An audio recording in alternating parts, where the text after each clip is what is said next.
我哋總係習慣將歷史人物擺上神台，以為嗰啲開天闢地嘅帝王一出世就帶住真龍天子嘅印記。但係如果搣走史書上面嗰啲金碧輝煌嘅讚美，將你同我抌翻去2000幾年前嗰個真實嘅歲月度，你會睇到啲乜？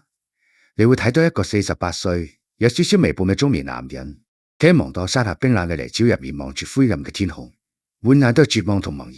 佢豬流包喺嗰一刻之前，佢從來冇諗過咩君臨天下，佢甚至連一個合格嘅農夫都做唔到。後生嗰陣見過骨子裏冇幾分心高氣傲嘅江湖夢呢？佢都曾經係一個熱血難量嘅少年。嗰陣時佢聽講魏國有個順寧君，仗義疏財門客3次，佢就係心底暗暗發誓要去投奔嗰個閃閃發光嘅偶像。佢孭起包袱，滿懷憧憬咁跨越山水，但當佢終於行到魏國嗰陣，先知道順寧君一早已經化為喺蒲黃土。佢嘅武合望就咁無聲無息咁想喺冷冰冰嘅現實入面。呢個係命運同佢上嘅第一課。人生往往充滿咗嚟唔切，灰溜溜咁返到家鄉培育30好幾嘅人啊，冇份正經工，又唔中意落田做嘢。喺鄉親父老眼中，佢係一個遊手好閒、滿嘴跑火車嘅無賴；喺老豆眼中，佢係一個唔及自家兄弟踏實、恨鐵不成鋼嘅包袱。歲月無聲無息，但最識得無人心悅。為咗搵啖飯食，佢摸爬滾打，終於謀到個試水庭長嘅差事。聽落好似好威咁到底，相當於而家一個管下鄉下雞毛蒜皮，帶住幾個差役嘅底層小官。就算後來命運眷顧，娶咗園裏面大戶人家嘅千金女子，但骨子裏佢依然係嗰個喺時代底層掙扎、睇盡世態炎涼嘅小人物。日子如果可以一直咁運落去，或者佢都會好似我哋大多數人咁，喺柴米油鹽嘅瑣碎入面，喺雞淡濁酒嘅微醺之中，慢慢白咗頭髮，過完呢一世，直到48歲嗰年，一場飛來橫禍徹底將佢推向咗人生嘅死胡同。嗰一年，佢接到一份苦差，押送一班勞役去幾百里外嘅離山修築皇陵。慢慢估到淒風苦雨，嗰啲被麻繩綁住嘅鄉親心入面好清楚。離山嘅石頭太重，大船嘅鞭太狠，呢一去十有八九就係一堆白骨。於是喺一個月黑風高嘅夜晚，勞役趁住大家估到死下，四散逃亡。等到天光一點算，人已經走咗一大半。劉邦嘅酒瞬間嚇死晒，大秦嘅律法冷酷到冇一絲人情味。押送嘅奴亦早咗案律，押送官要斬頭。48歲啊，擺喺嗰個年代，一早應該係含飴弄孫嘅年紀啦。但佢呢，半生落魄，好唔容易有咗老婆仔女，佢要因為一場工作上嘅失職，將個頭交帶喺荒郊野外。你體會到嗰種被命運一把握住喉嚨嘅窒息感啊！前面係嚴酷嘅秦法，佢哋山係死路一條，後面係茫茫荒野。退一步亦係萬丈深淵，佢已經冇退路啦。史書上講佢喺芒砀山斬石起義，充滿咗真命天子順應天意、揭竿而起嘅神話色彩。但如果翻到嗰個冰冷嘅夜晚，邊有咩神明附體？嗰個只不過係一個走投無路嘅中年男人，喺面臨生死存亡嗰陣發出嘅一聲困獸般嘅悲鳴。佢索性將心一橫，解開剩低嘅勞役，同住眼眶講：你哋都要逃命啊！我都要去逃亡啦！佢拔出劍斬斷嘅唔係咩拿路嘅白蛇，而係佢啲大半世人渾渾噩噩、逆來順受嘅宿命。好多時真正改變一個人命運嘅，往往唔係咩宏大嘅理想，而係嗰種退無可退嘅狼狽。我哋督劉邦嘆息嘅其實係嗰個被時代洪流夾住，搞到周身泥水卻不咬神，牙根企起身嘅自己。邊個未試過夢想破滅嘅痛楚？邊個唔係喺人到中年一身疲憊嗰陣，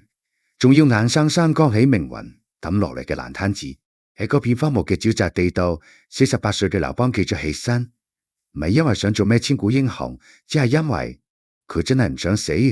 亦都唔想再認命啦。人啊，最驚嘅往往唔係一直喺泥沼入面打滾，而係當你終於搏盡老命爬上岸，以為可以痛痛快快唞返啖氣嗰陣，命運卻突然喺背後伸出一隻腳，再次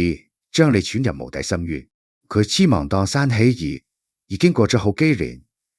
喺幾年入面，劉邦食過常人難以想象嘅苦，亦終於迎來佢人生中最巔峰、最風光嘅一刻。佢趁住項羽深陷齊國泥潭，帶住56萬諸侯聯軍，浩浩蕩蕩攻下咗項羽嘅老巢，即係彭城56萬人啊！旌旗蔽日，不可一世。行入嗰座富麗堂皇嘅霸王宮殿，摸住嗰啲數唔盡嘅金銀財寶，呢個曾經喺沛縣街頭流連嘅泗水亭長徹底迷失咗。佢以為自己贏咗，以為苦日子終於捱到頭，於是佢放低咗刀劍啊，舉起咗酒杯，晒日同諸侯飲酒狂歡，縱情聲色。但係佢唔記得咗，佢野撈計嗰個時代最可怕嘅戰神。短短幾日後，美夢喺一場腥風血雨入面被殘忍撕碎。俘虜嘅項羽僅僅帶住3萬精銳騎兵，就好似天兵天將咁，切瓜斬菜般十分彭城。56萬大軍喺項羽面前，竟然好似紙紮咁瞬間土崩瓦解。嗰一仗打得有幾慘，史書上得冷冰冰嘅幾個字：水水為之不流。20幾萬具屍體硬生生咁塞住咗江水。琴日嘅天之驕子，今日變咗喪家之犬。劉邦連滾帶爬咁逃出彭城，身邊剩低幾十個驚魂未定嘅隨從。接下來，我哋要講到佢呢一生中惹人詬病，亦最令人忍心直視嘅一幕啦。逃亡嘅馬車喺坑坑龜龜嘅泥路上狂奔，揸車嘅老鄉效應。車廂入面，除咗面如死灰嘅劉邦，仲有佢喺混亂中好彩揾翻嘅一對仔女，即係後來嘅漢威、帝劉盈同魯元公主。聽住身後越嚟越近嘅馬蹄聲，聽住咗軍過震天嘅喊殺聲，死神嘅氣息，一寸一寸咁逼近呢架殘破嘅馬車。馬車實在太重啦，跑唔快，眼見就快被人追上，極度嘅恐懼，就好似一支冰冷嘅手，死死握住咗劉邦嘅心中。喺嗰種幾乎令人發癲嘅求生本能下，佢做出咗一個令後世文人歎罵咗千年嘅舉動。佢猛然企起身，抬起指腳，將自己嗰2個仲喊緊意阿爸嘅親生骨肉，硬生生咁踹落狂奔緊嘅馬車。嗰啲係佢嘅親骨肉啊！夏侯嬰大驚失色，死命勒住馬韁，跳落車將2個細路重新抱翻上嚟。但陷入瘋狂嘅劉邦，竟然拔出劍嚟要斬夏侯嬰，再自將細路踹落去，就咁樣踹落去，抱上嚟再踹落去，到呢度好多人會鬧呢個仲係人嚟，簡直連禽獸都不如。但係老友記得，我哋合上史書合埋雙眼，試下將自己放落個架顛簸嘅馬車度，去感受下嗰把刀鋒就喺頸後面嘅寒意，去體會嗰種令人絕望嘅恐懼時，我哋或者會感到一種更深層嘅悲涼。呢啲先至係真實嘅人性啊！磨開嗰啲仁義道德嘅華麗外衣，喺生死存亡嘅絕對考驗面前，人嘅底線脆弱得不堪一擊。劉邦唔係一個神明般偉岸嘅英雄，佢只係一個喺時代洪流中為咗活命可以失去理智，可以放棄一切嘅凡人嘅自私。佢怯咯，佢喺死神面前露出生性中最醜陋、最扭曲嘅一面。佢一路嘅顛簸，佢最終逃出山天，但係踹落車嘅仔女衰掉嘅，佢係佢作為一個普通父親最後嘅溫情。佢用一種極其血腥同殘忍嘅方式，同自己上咗一堂課。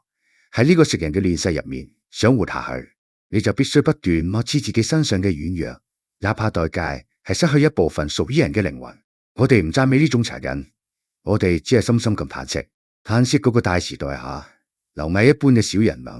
為咗掙扎求生所付出過淋漓鮮血嘅代價。嗰場漫長而殘酷嘅楚漢相爭，以烏江畔嘅一抹鮮血落下咗帷幕。54歲嗰年，嗰個曾經喺沛縣街頭遊手好閒嘅中年人，嗰個喺彭城荒野上蒼茫逃竄嘅敗軍之將，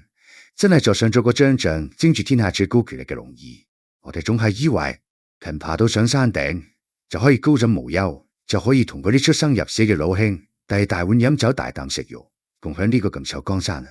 但係權力嘅山巔峰太急啦，急到可以吹低一個人嘅骨髓，吹到人晚晚都瞓唔着。建國之初為咗兌現承諾，亦為咗安撫人心，劉邦大封二聖王，大漢嘅江山有一大半都唔姓劉。海津、譚豫、英布呢啲名每一個攞出嚟都曾經喺戰場上令敵人聞風喪膽。當年打項羽嗰陣，劉邦需要佢哋，所以佢肯分利益，肯擺低姿態嗰陣時嘅佢哋係兄弟，係左膀右臂，係呢個大漢天下嘅基石。但係歲月唔饒人啦，轉眼間劉邦過咗60歲，早年四處征戰留低嘅舊患，開始喺落雨天隱隱作痛。曾經嗰雙拉得開硬弓嘅手，舉起酒杯嗰陣，竟然亦開始控制唔住咁微微發抖。佢老啦，佢可以清晰咁感覺到自己生命入面嘅沙漏正在一點一滴咁流逝。當一個男人老去，當佢意識到自己即將告別呢個世界時，佢望向四周嘅眼光就會發生令人不寒而栗嘅變化。而心人轉嗰陣，佢就喺空蕩蕩嘅未央宮入面望住搖曳嘅燭光，腦海裏面一片又一片咁浮現出嗰啲異姓王嘅面孔。韓信太聰明啦，嗰個係可以喺戰場上呼風喚雨嘅絕頂天才，排如太勇猛啦，英布太桀驁啦。佢望下佢哋，再回頭望下自己嗰個性格柔弱，甚至有啲怯懦嘅太子劉盈，一重新不見底嘅恐懼，好似毒蛇咁刺上咗呢個蒼老父親嘅心臟。佢太清楚人性嘅幽暗啦，因為佢自己就係由死人堆入面爬出嚟嘅。佢知道，只要自己一合埋眼，嗰啲正直壯年、手握重兵嘅猛虎就會毫不猶豫跟不上嚟，將佢嘅孤人寡無私的粉碎，將呢個好唔容易打翻嚟嘅劉漢江山生吞沒嗎？喺劉邦心入面判定一個人可唔可靠，從來都唔係睇佢發過咩毒誓或者流過幾多眼淚，標準得一個能力。你冇能力威脅我，你就是安全嘅。只要你有能力掀翻呢張台，哪怕你而家溫順得似隻綿羊，你都係懸喺劉家頭頂嘅利刃。於是陶德舉起咗嗰仗，唔係簡單嘅狡兔死，走狗烹。嗰個係一個生命進入到數嘅衰老父親，為咗幫子孫後代鋪排道路而展開嘅一場帶着血腥味嘅殘酷清掃。韓信被押入長樂宮，慘死嘅婦人嘅暗算之下，彭越被廢為庶人，最終更加被剁成肉醬。嗰啲曾經喺篝火旁一齊憧憬過未來嘅老戰友，嗰啲曾經喺亂軍之中互相交託過後輩嘅兄弟，一個接一個撳倒喺血泊之中。好多人鬧劉邦殘忍，鬧佢忘恩負義。但係當你凝視住嗰個舉起屠刀嘅蒼老背影時，你聽到嘅難道淨係得權謀嘅冷酷嗎？喺嗰重冷酷嘅背後，分明係一個老人嘅戰鬥。佢每殺一個功臣，就將自己推入孤獨嘅深淵更深一步。人世間最悲哀嘅事，莫過於共患難兒同富貴難，行過咗屍山血海，捱過咗命運嘅百般刁難，最後竟然連一個可以坐低飲杯熱茶講句圖心魔說話嘅老朋友都揾唔到。晚年嘅劉邦企喺長樂宮高高嘅台階上，放眼望去，呢個天下都係佢嘅，但係佢身邊好冇一人。佢贏咗項羽，贏咗天下，卻始終冇贏過人性嘅深淵，亦冇避得開嗰重宿命般嘅深入骨髓嘅孤獨。呢個或者就係通往權力巔峰必須要支付嘅籌碼。當韓信嘅頭顱落地，當彭越嘅血跡乾涸，大漢初年嗰場慘烈嘅清算似乎終於到咗尾聲。放晚朝野，嗰啲曾經叱咤風雲、能力滔天嘅異姓王，死嘅死，廢嘅廢，為咗幫柔弱嘅太子鋪棒道路，劉邦幾乎殺光咗所有可能掀翻棋盤嘅人。公元前195年，61歲嘅佢更加拖住病體，同眾將軍撒伯馬納下誓言：非劉氏二王者，天下共擊之。呢一切睇落天衣無縫，但係精明如劉邦，真係冇察覺到嗰一把魚喺劉漢江山頭頂最鋒利嘅隱形都人物。啲架都唔係別人啦，聽盡係佢個結髮妻子呂雉。晚年嘅呂雉一早已經唔係當年嗰個溫順嘅農婦，佢喺殘酷嘅政治鬥爭入面褪去咗所有嘅柔情，變得比男人仲要果斷狠辣。韓信係佢拉入宮殺嘅。彭越亦都係一個一發運作之下被誅滅三族嘅。佢性格強勢，手段毒辣，背後仲企住勢力龐大嘅呂氏外戚。劉邦太了解自己個老婆啦，佢點會唔知一旦自己相據一身，嗰個性格軟弱嘅仔劉盈根本唔住呢？為強勢嘅媽，外戚乾淨，牝雞司晨，呢個幾乎係明擺着嘅亡國之患。既然判定一個人不可靠嘅標準係能力，既然為咗劉氏基業，佢連出生入死嘅兄弟都可以下毒手，咁佢點解偏偏留低咗女子？難道係佢老糊塗？定係佢突然心軟？唔好忘記呢個係一個喺逃亡路上連親生個肉都可以轉落馬車嘅男人，佢嘅字典入面從來冇婦人之仁呢四字。要解開呢個歷史嘅死結，我哋必須再一次將劉邦由高高在上嘅龍椅拉落嚟，還原成一個半隻腳踩入棺材嘅尋常老頭。當我哋摸去帝王嘅光環，去凝視佢心底最深處嘅柔軟時，你會發現答案其實好簡單，簡單到令人鼻酸。因為全天下嘅人都係衝住漢高祖而嚟，唯獨呂雉係陪住裴元運、運劉貴行過嚟嘅。嗰啲被殺嘅開國功臣點解願意跟住佢打天下？因為劉邦肯分利益，可以封佢哋做王做相。嗰仲係建立喺利益同能力交換基礎上嘅君臣關係。但呂雉當年佢係裴元元命嘅座上下，大戶人家裏供嘅千金小姐，而佢係一個大佢15歲、一事無成，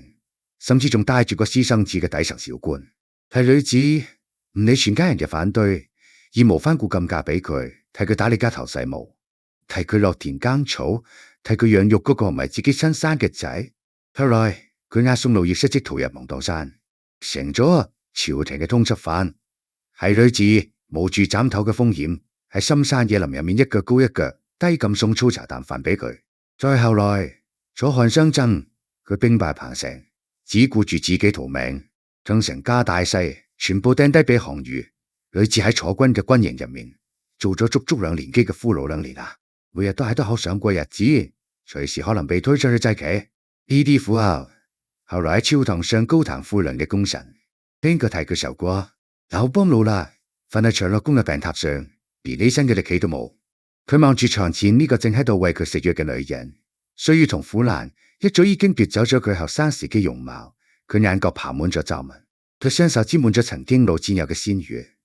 佢心入面比邊個都清楚，呢個女人幫佢背咗幾大嘅黑禍，替佢做咗幾多佢作為皇帝唔方便做嘅污糟嘢。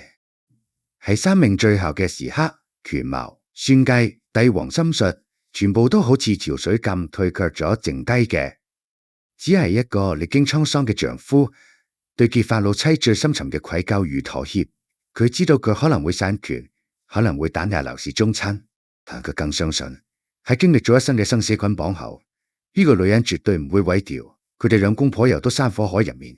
一寸一寸拼打翻嚟嘅家業。爸爸，佢再狠哪怕佢再毒，佢都係呢個世上唯一一個見過佢最落魄、最無助、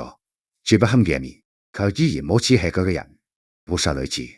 係精算咗一世嘅劉邦喺生命終點做出嘅唯一一次感性選擇。佢向命運低頭向誰，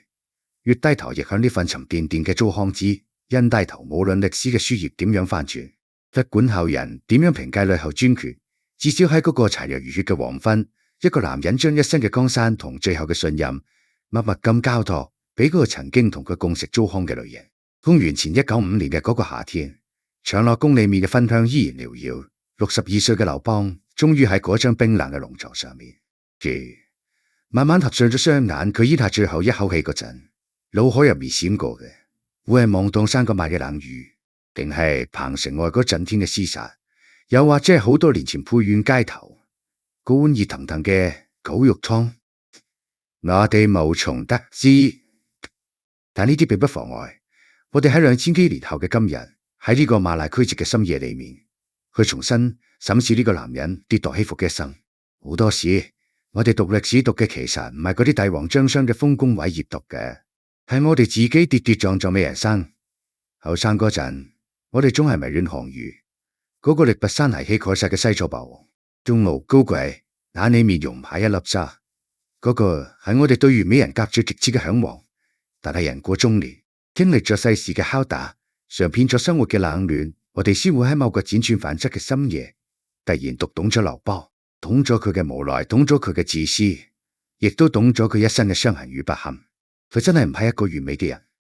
佢出身草根，性格裏面帶住市井嘅狡猾同無賴，佢屢戰屢敗，一世人都在被人追住打。佢喺生死關頭拋棄過仔女，喺權力面前誅殺過兄弟。如果我哋攞住道德嘅放大鏡去焦距簡直千瘡百孔，但係老友嘅呢個世上邊有完美無缺嘅人生呢？佢就好似一顆生喺石罅入面嘅野草，被時代嘅鐵蹄瘋狂踐踏，被命運嘅狂風連根拔起。但只要仲剩低一絲一毫嘅生機，佢就會死死咁抓住泥土，搏咗命咁往上爬。項羽係一尊精美嘅玉器，跌碎咗寧願自刎烏江都唔肯苟且。而劉邦係一灘泥水，你點樣踩，點樣剪，佢都可以順住地縫流淌，